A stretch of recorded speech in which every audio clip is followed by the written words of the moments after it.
சரவண ஜோதியே நமோ நம.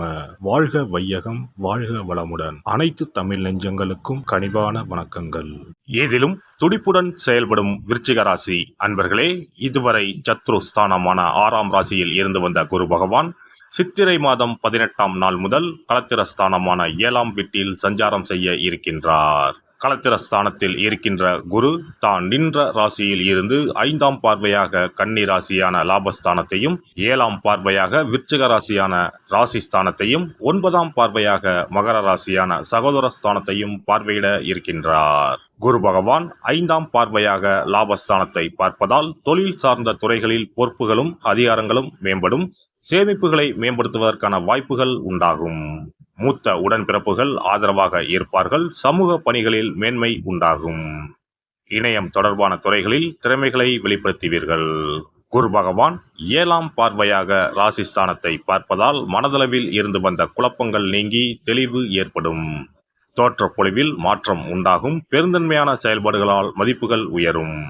உடல் ஆரோக்கிய பிரச்சனைகள் கட்டுப்பாட்டுக்குள் வரும். குரு பகவான் 9ஆம் பார்வையாக சகோதரஸ்தானத்தை பார்ப்பதால் எழுத்து சார்ந்த துறைகளில் இருப்பவர்களுக்கு வித்தியாசமான வாய்ப்புகள் ஏற்படும். இளைய உடன்பிறப்புகள் ஆதரவாக இருப்பார்கள். நினைத்த பணிகளை எண்ணிய விதத்தில் செய்து முடிப்பீர்கள். மறைமுக திறமைகளை வெளிப்படுத்தி பாராட்டுகளை பெறுவீர்கள். மனதளவில் தன்னம்பிக்கையும் தைரியமும் மேம்படும். குரு பகவான் களத்திரஸ்தானத்தில் நிற்பதால் குடும்ப உறுப்பினர்களிடம் இருந்து வந்த கருத்து வேறுபாடுகள் குறைந்து ஒற்றுமை அதிகரிக்கும். தோற்ற பொலிவு மேம்படும். பேச்சுகளில் கனிவு உண்டாகும். குழந்தைகளை பற்றிய புரிதல் ஏற்படும். பூர்வீக சொத்துக்களின் வழியில் ஆதாயம் உண்டாகும். பெருந்தன்மையான செயல்பாடுகளின் மூலம் வெளிவட்டாரத்தில் மதிப்புகள் அதிகரிக்கும். குரு பகவானின் நட்சத்திர சஞ்சார பலன்கள். குரு பகவான் கிருத்திகை நட்சத்திரத்தில் சஞ்சரிப்பதால் குடும்ப உறுப்பினர்களிடம் இருந்து வந்த வேறுபாடுகள் குறையும். புதிய நபர்களிடம் தனிப்பட்ட விஷயங்கள் பகிர்வதை தவிர்க்கவும். தொழில் சார்ந்த கூட்டாளிகளின் ஒத்துழைப்பு தாமதமாக கிடைக்கும். பொருளாதாரத்தில் முன்னேற்றம் ஏற்படும். குரு பகவான் ரோகிணி நட்சத்திரத்தில் சஞ்சரிப்பதால் சுபகாரியங்களின் மூலம் மனதிற்கு மகிழ்ச்சி ஏற்படும். ஆடை ஆபரண சேர்க்கைகள் உண்டாகும். நெருக்கமானவர்களிடம் இருந்து வந்த கருத்து வேறுபாடுகள் நீங்கி ஒற்றுமை அதிகரிக்கும். வெளிவட்டாரத்தில் புதிய தொடர்புகளின் மூலம் ஆதாயம் அடைவீர்கள். குரு பகவான் மிருகசிரிச நட்சத்திரத்தில் சஞ்சரிப்பதால் மனதில் நினைத்த செயல்களை செய்து முடிப்பீர்கள். உத்தியோகம் தொடர்பான பணிகளில் இருந்து வந்த தாமதங்கள் விலகும். வெளிநாட்டு தொடர்புகளின் மூலம் ஆதாயம் அடைவீர்கள். கடன் சார்ந்த சில உதவிகளின் மூலம் மேன்மை ஏற்படும். குரு பகவானின் வக்கரகால சஞ்சாரத்தின் போது சுபகாரிய செயல்களில் அலைச்சலும் தாமதமும் ஏற்படும். சில அனுபவங்களின் மூலம் மனதளவில் பக்குவங்கள் பிறக்கும். வியாபார ரீதியான பயணங்களால் சில விரயங்களுக்கு பின்பே ஆதாயம் கிடைக்கும். உடன் இருப்பவர்கள் பற்றிய புரிதல்கள் ஏற்படும். பெண்களை பொறுத்தவரை மனதில் நினைத்த காரியங்களை செய்து முடிப்பீர்கள். உடன் பிறந்தவர்கள் ஆதரவாக இருப்பார்கள். திறமைக்கு உண்டான புதிய வாய்ப்புகள் கிடைக்கும். பாக பிரிவினை தொடர்பான விஷயங்களில் எதிர்பார்ப்புகள் நிறைவேறும். பணிபுரியும் இடத்தில் புதிய பொறுப்புகளும் உயர்வும் ஏற்படும்.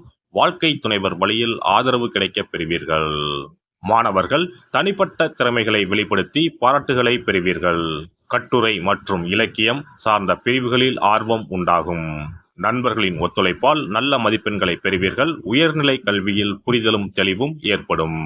உத்தியோகஸ்தர்கள் உத்தியோகத்தில் சிறு சிறு அலைச்சல்கள் ஏற்பட்டு நீங்கும். நீண்ட நாட்களாக தடைப்பட்ட ஊதிய உயர்வுகள் சிலருக்கு சாதகமாகும். கலகலப்பான பேச்சுக்களின் மூலம் அலுவலகத்தில் நட்பு வட்டம் விரிவடையும். நுட்பமான சில விஷயங்களை புரிந்து கொள்வதற்கான தருணங்கள் உண்டாகும். வெளியூர் சென்று வேலை செய்வதற்கான எண்ணங்கள் கைகூடி வரும். வியாபாரிகளை பொறுத்தவரை வியாபார பணிகளில் லாபம் மேம்படும். வாகன பயணங்களின் மூலம் ஏற்ற இறக்கமான சூழல் உண்டாகும். மறைமுக போட்டிகளால் எதிர்பார்த்த சில வாய்ப்புகள் கிடைப்பதில் தாமதம் உண்டாகும்.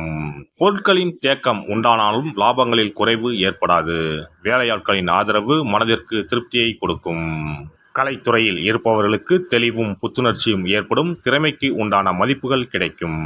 மாறுபட்ட அணுகுமுறைகளின் மூலம் புதிய படைப்புகளை வெளிப்படுத்தி ஆதரவுகளை பெருக்கிக் கொள்வீர்கள். நுட்பமான சில கலை சார்ந்த விஷயங்களை புரிந்து கொள்வீர்கள். அரசியல்வாதிகள் பேச்சுக்களின் மூலம் அனுகூலமான வாய்ப்புகளை உருவாக்கிக் கொள்வீர்கள். பார்வை தொடர்பான பிரச்சனைகள் ஏற்பட்டு நீங்கும்.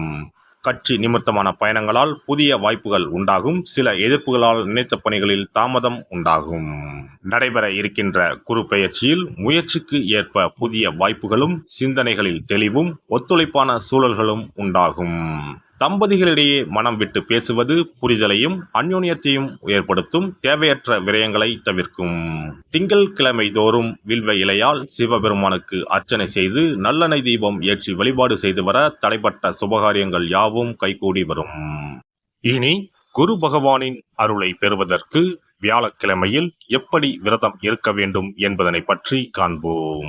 குரு பகவானின் அருள் இருந்தால்தான் வாழ்வில் மங்கள காரியங்கள் தடையின்றி நடந்து கொண்டே இருக்கும். இவரின் அருளை பரிபூர்ணமாக பெற வேண்டும் என்றால் அவருக்குரிய வியாழக்கிழமையில் விரதம் இருந்தாலே போதும். குரு பகவானுக்குரிய விரதத்தை கடைபிடிக்க நினைப்பவர்கள் சுக்கிலபட்சம் எனப்படும் வளர்பிறையில் வரும் வியாழக்கிழமைகளில் இந்த விரதத்தை இருக்கலாம். ஒரு வருடத்தில் தொடர்ந்து 16 வளர்பிறை வியாழக்கிழமைகள் வரும். இந்த நாட்களில் விரதம் இருந்தால் எண்ணற்ற பலன்கள் கிடைக்கும். 3 ஆண்டு காலம் இந்த விரதத்தை கடைபிடித்தால் குரு பகவானின் பூரண அருள் வாழ்நாள் முழுவதும் கிடைக்கும். வியாழக்கிழமை விரதம் இருக்கும் முறை. வியாழக்கிழமை அன்று அதிகாலையில் எழுந்து குளித்து மஞ்சள் நிற ஆடை அணிந்து உறுதியாக விரதம் இருக்க வேண்டும். அருகில் உள்ள கோவிலின் நவகிரக சன்னதிக்கு சென்று குரு பகவானுக்கு சந்தனம், மஞ்சள் போன்றவற்றை கொண்டு அபிஷேகம் செய்ய வேண்டும். பிறகு குங்குமப்பூ கலந்த பசும்பாலை கொண்டு குரு பகவானுக்கு அபிஷேகம் செய்து வழிபட வேண்டும்.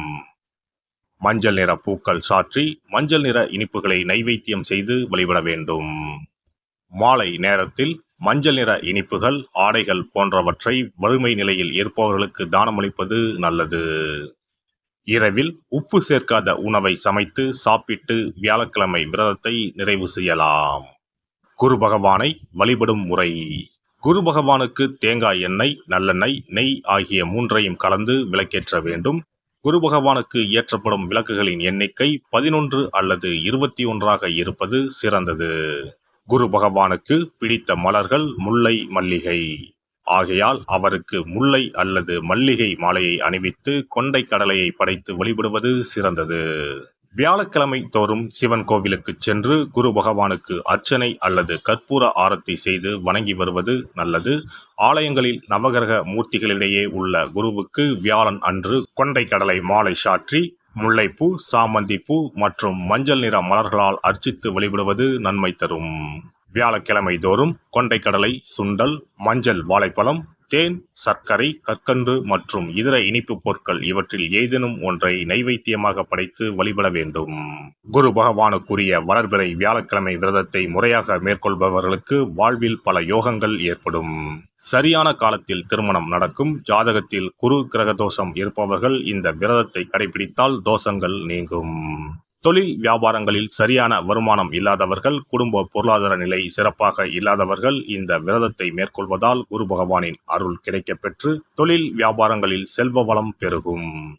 எல்லாம் வல்ல இறையருளால் நீங்களும் உங்கள் அன்பு குடும்பமும் உடல் நலம், நீலாயுள், நிறை செல்வம், உயர் புகழ், மெய்ஞானம் ஓங்கி வாழ்க வளமுடன். இந்த வீடியோ பதிவு உங்களுக்கு பிடித்திருந்தால் லைக் பண்ணுங்க, கமெண்ட் பண்ணுங்க, ஷேர் பண்ணுங்க. மறக்காம சப்ஸ்கிரைப் பண்ணுங்க. பக்கத்துல இருக்கிற பெல் பட்டனை கிளிக் பண்ணுங்க. நன்றி, வணக்கம். ஓம் நமச்சிவாய. சிவாய நம.